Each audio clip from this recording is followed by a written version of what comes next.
Well, welcome back. Now, today I thought we'd touch base with someone who should know a hell of a lot about what's going on with this current wave of anti-Semitism in Australia, which is just horrible and disgraceful. And I've tracked down the CEO of the Australian Jewish Association, the Australian Jewry Association, Robert Gregory, and he's on the line at the moment. Good morning, Robert. How you going, mate?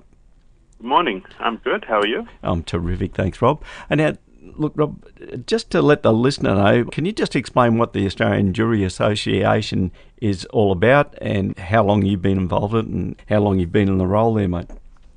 Well, the Australian Jewish Association, it's a national organisation. We have people in all states, membership-based organisation for Jews in Australia, and we take a sort of a centre-right position politically, and we advocate for the community, to government, in the media, to issues.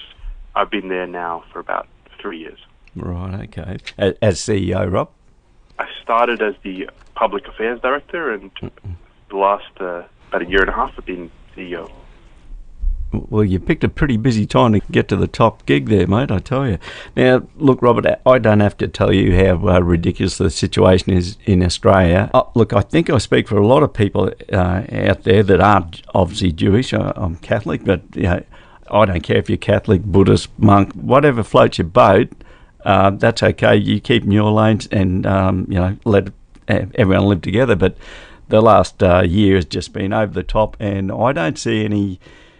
Well, to be frank, I don't see any support coming, any real support coming from federal and the two biggest states, the Victorian and New South Wales police forces, to help you guys out at the moment, because it's just, as I say, it's over the top what's going on. Yeah, you're correct. The Jewish community has been very disappointed in the response from the government. You're being very polite there, Robert. Yeah, I'm trying to use my words politely. Particularly the federal government. This all started, very shortly after October 7, when we saw the ugly scenes at the Opera House. And if a hard line would have been taken then against anti-Semitism, I don't think we'd be in the situation which we are now. I mean, we saw shocking scenes where Jewish people in the city were told to stay home for their own safety, while a mob was allowed to take over one of the most iconic places in Australia and shout outrageous things, and it's just gotten worse from there. We've seen radical Islamic preachers not prosecuted for saying some very extremist things. But I do want to say, you've expressed your support, and we're grateful for that, and that's something we actually see a lot of. So while there's a lot to be unhappy about, the support of so many people from across Australia, particularly Christians from all corners of Australia, has been really heartwarming. We receive a lot of kind messages, so we know that a lot of people are unhappy with what's going on and with the government's response. Yeah, I mean, look, it's easy for like the ordinary person to support your cause and that, but what is required, and I don't tell you what to do, but it is genuine leadership from the people, the so-called leaders in charge, the big people, to just treat everyone the same. Just treat everyone the same and everything will be right. But no, we've got to apparently turn a blind eye to blatant anti-Semitism and people blatantly breaking the laws of our land, and there's no consequence of it. There's no consequence from what I see. And when you mentioned the Opera House, well, that's a state government leadership. Has any of those people been charged or convicted from the disgusting scenes we all witnessed? And last week in Myer stores, this is just ridiculous. Well, that's all we're asking for, is to be treated the same as everyone else. And I think if these things were happening to another minority group, I think they would be handled quite differently.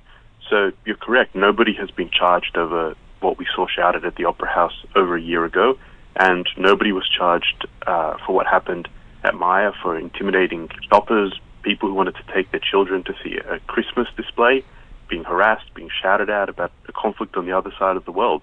And if the police really wanted to charge people, the laws are there, they could do it. It is disturbing the peace. There's several other offences that could apply, but there doesn't seem to be a will. Yeah, but you must be in those higher circles in communication with the police forces and politicians. Like you've got there's Jewish politicians and like there is Muslim politicians, Catholic, Protestant, whatever. What's their response when you lay it on the line? Because it's so obvious what's going on, or what isn't going on, I should say. Well, the response from, there are quite a few Jewish politicians, including the federal Attorney General, Mark Dreyfus, but the response from many of these politicians has been quite political. They haven't really engaged with the issue. Julian Leiter, a Jewish MP from New South Wales, has been very supportive, and we find that amongst the opposition, whether the coalition or some of the smaller parties, there is quite a lot of support, and they are outraged by this. Many are quite outspoken, but just with the government, cynically, some people are suggesting it's about votes, whether in Western Sydney or whether it's to compete with the Greens, but there doesn't seem to be an interest in engaging with the issue. Yeah, well, I wouldn't call it cynicism myself, Rob, because it looks fairly blatantly obvious that they're trying to shore up some, half a dozen Western Sydney seats, where a couple of the prominent Labor identities reside in, and whole seats out there. So I think it's more than cynicism to think that way. And only, I think it was last week, that the Foreign Minister, Wong, obviously in conjunction with the Prime Minister, has come out and, to me, stabbed Israel in the back at the floor of the United Nations. Yeah, it's again another shocking change to Australia's long-established bipartisan voting record at the United Nations. It doesn't achieve anything. What you're referring to is a vote to recognise a state of Palestine, which doesn't exist, which the conditions on the ground are not there for, and which would be a reward for October 7th. So it's not the right act to be doing, especially at a time like this. And we just don't understand. It didn't achieve any results, so we don't understand why bewildering. Yeah, exactly. Why it needs to happen. Yeah. Has the Australian Human Rights Commission come out in support of your cause at all, Robert? We haven't received any support there. I think there's been some sort of vague statements, against all racism and antisemitism, Islamophobia, everything is bad, but we haven't seen any concrete action. Yeah, maybe if you might identify something a little bit different, you might get their total support, mate. But now, Robert, I've got a real problem with the apathy shown by government around the place when, as I said before, people are blatantly breaking the laws of our land and, basically not living in harmony. But the repercussions, I think, like a lot of these people, as you'd be aware, are second and third generation Australians, but we never even heard of this stuff until 20 years ago, and we certainly hadn't heard the extent it is until 12 months ago. There's always been this thing about the Jews and the Arabs, they hate each other's guts. They've been fighting for thousands of years before October 7, they'll be fighting for thousands of years after it, but having said that, where's the way through for this maze? Well, people come to Australia to get away from conflicts overseas. It's happened since the beginning of settlement here. We very successfully integrated many different groups after World War II.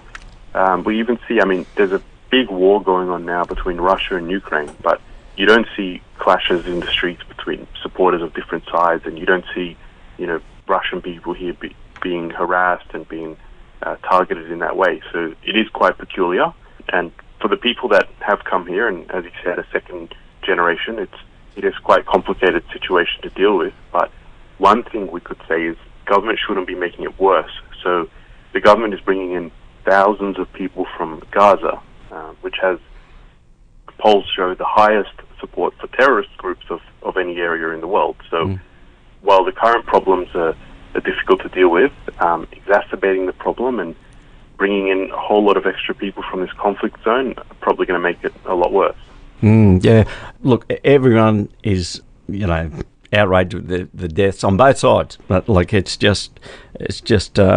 easy to say it's just one of those things in war, but, when it's personal with children and stuff like that, no one wants that. Everyone knows that.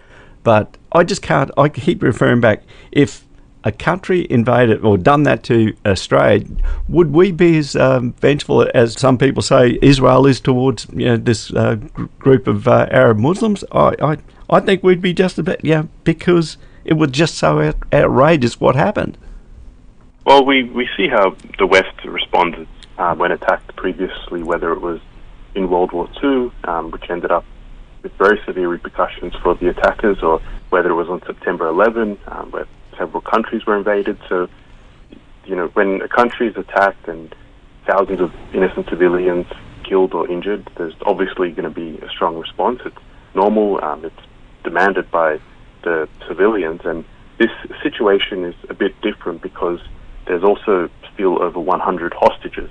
So there's a very simple formula to end the war in Gaza, and all Hamas has to do is release the hostages, and the war would end. So it's not a complicated situation. That's hardly ever mentioned.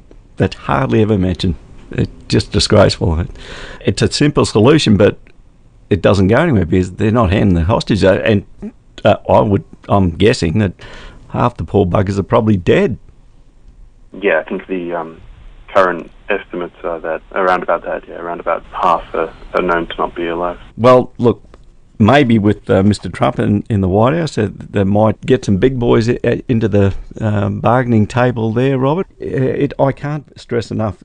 It's funny how the United Nations are used when they say, Palestine, these Palestinians, I call them Muslim Arabs, but they're recognised as Palestinians, but that word was only a 20th century iteration when the Palestine Mandate was under the British, wasn't it? The identity of a separate Palestinian people is even more recent. I mean, even when the British were there, they just considered themselves Arabs. They didn't have a national identity, and only in the 60s they really started to form a Palestinian identity. Prior to that, if you referred to a Palestinian, most likely it was referring to the Jewish people that lived there, who sometimes went by that name. But it's a trendy thing to say, follow the United Nations are calling for peace in Palestine and stuff. Well, I'm pretty sure that the United Nations were involved in the establishment of Israel, and there's two sides. There's two ways that the United Nations looks at it, and you guys aren't getting your fair shake of the sauce bottle, mate. Well, I mean, we don't have high expectations for the United Nations, and I would suggest no one should. Neither do we. Exactly. I mean, it's a bunch of North Korea and who socialists. Cares really Socialists. Yep.